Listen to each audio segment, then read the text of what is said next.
Mr. Toastmaster, fellow Toastmasters, and most welcome guests. Brett, thank you for that warm introduction. This evening I have to give a speech and tell you out of the depth of my heart how much I appreciated having a mentor when I first joined I'll Drink to That Toastmaster. I might as well sit down because that didn't happen. When I joined I'll Drink to That Toastmaster, I was assigned a mentor. This lady was absolutely beautiful. She was a TV announcer, and as soon as I joined the club, she was assigned as my mentor, and the next week she quit and went to another place. And I always said, well, it wasn't because of me. But inside my soul of souls, I realized that might have been. But this evening, I want to talk about mentorship and how important it is to I'll Drink to That Toastmasters and Toastmasters.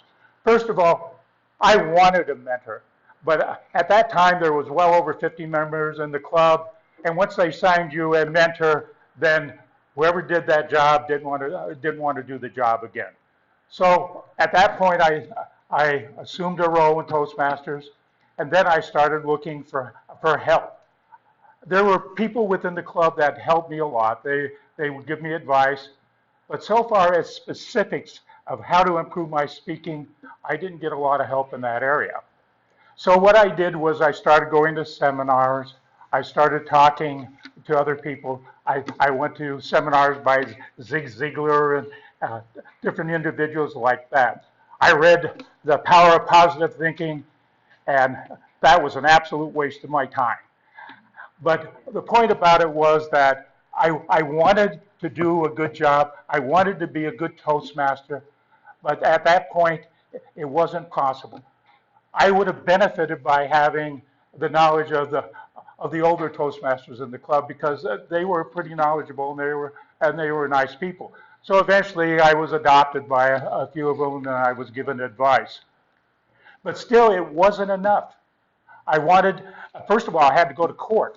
And when I would go to court, I was always embarrassed because when I would get into court, I couldn't breathe properly. So my voice, I would be making a presentation about why somebody should go to jail.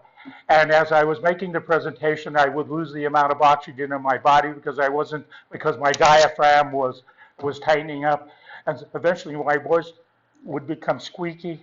And it's not a good idea to have people laugh at you when you're saying, this guy should go to jail for 6 months or whatever it was. So I took it pretty seriously, and I eventually came across Tony Robbins. Now, this was a time when Tony Robbins was first coming out, and I don't mean coming out the way you're thinking. When he first started making presentations. See, you people don't have good minds. So that was the time Tony started making presentations and started coming up with it was personal power. And so I listened to the tapes. First of all, most of you younger people, Tony Robbins' first presentations were on cassette tapes. You probably don't remember what those were. Those were those little square things, and they had a tape that went around. Well, there was 32 of those tapes. But I think I got through the first 5 or 6. But nevertheless, it was a good experience. Well, still, I wanted more and more. So eventually I changed it to a word. My thing was that, don't volunteer for anything because that's what they teach you in the Marine Corps. Because when you're in the Marines, you volunteer, next thing you know, you're in somebody's a site. So first thing I did when I joined Toastmasters was I didn't volunteer. When I changed my attitude and when I started saying yes, it made a difference where I became a better Toastmaster and I think a better person in the process. But let's go back to Tony Robbins. What I learned of Tony Robbins was that knowledge is not power. And I'll talk a little bit more about that. But what I really learned from him was that he had a 4-step strategy for accomplishing goals and to make yourself for achieving what you wanted to do. It doesn't just have to do with Toastmasters, it has to do with life. And I think that's extremely important because we want to be successful, whatever we term being successful is. So the four-step strategy is pretty simple. First of all, you have to set a goal. If you don't set goals, you don't know where you're going. And the importance about setting goals is that your goals have to be achievable. Now, there's a difference between a coach in Toastmasters and a mentor in Toastmasters. Coach sets your goals. A mentor helps new members identify what their goals are.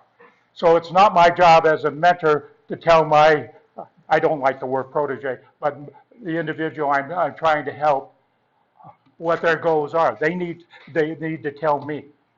And if they can't identify a goal, I need to help them come up with a strategy to deal with that. Then once you come up with these goals, the next step is you have to have an outcome, and it's got to be an outcome that they can achieve. Because I can tell you right now, well, I'm joining Toastmasters because next week I want to be a professional speaker. That's not realistic, except for Michael. He says the same thing. But the point is that you start working with the individual and you help them in a systematic fashion to start achieving their goals, to create a continuum of success. And that's extremely important. Then this is really it's the hardest step. You have to get the individual the individual who needs a mentor to actually take action steps to achieve their goals. Pretty simple, right? But it's not always that simple, because the first thing that happens is that, well, I don't think I can do that. This week I can't be at Toastmasters. I have other things to do. I need a haircut. They come up with all sorts of excuses. If you're going to be successful in life, you have to commit to being successful. And that's the hardest step, because people sometimes are afraid. They have reasons for not achieving. And some of them has to do with pain and pleasure. Tonight, when Brett introduced me, I could have said, well, Brett, I'm not really ready to give this speech tonight. And, I have all of these reasons I can't. So there's a reason why people don't take the action step. So you have to help them identify what that reason is. And that's extremely important. We live on a pain and pleasure pressure. We avoid pain. We like to have all the pleasure we can get out of life. But pain is a part of life, and we have to come up with strategies to deal with it. The next step after that is you have to start looking at yourself and be honest with yourself whether or not you're achieving your goal. If suddenly I hate that light. I really do hate that light. If you're starting to work in achieving your goal, then you have to have the ability to evaluate how you're making progress towards achieving your goal. And you got to be honest with yourself. That's why evaluators are extremely important. But an evaluator is a person in Toastmasters has one opinion.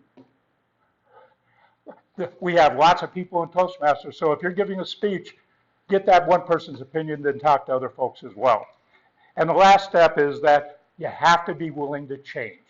If something's not working for you, then you need to change your strategy to achieve your goal. It's just that simple. In conclusion, I say knowledge is not power. Knowledge is potential power. Knowledge put into action becomes power. And I would rather have knowledge that's put into action than not. Mr. Toastmaster.